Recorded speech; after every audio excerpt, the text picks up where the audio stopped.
xóa tôi thấy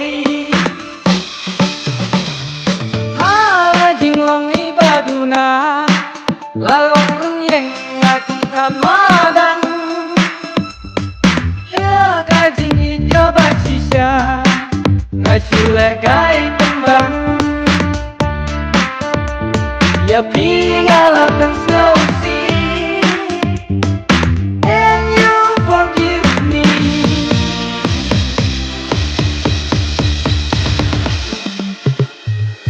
Misi tidak berkhayal ngapak lengai hai tinggalkan walang ala dan pun nanti tembang ngam juga don mentang kapai kamong nama tiubol ngala tersausi hala jingkot isngau bahu alaikan materi tapi ngala tersausi can you forgive me.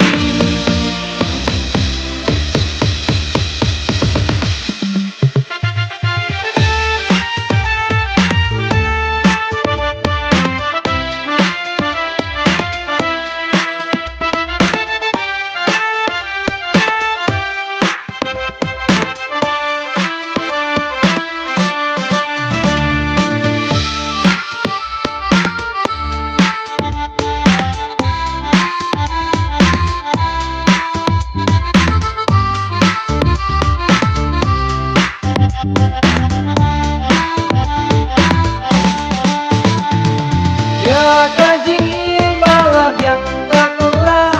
tembang ngantin kornya nyokala ya kajing itordor jempi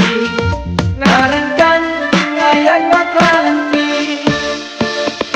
ya kajing ibalah yang tak telah tembang ngantin kornya nyokala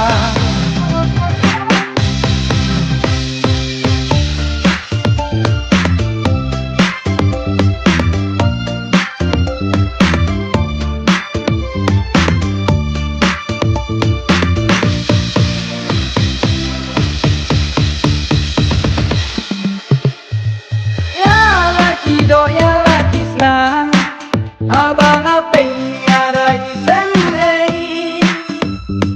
wey bang apa jongki ngayat lagap hey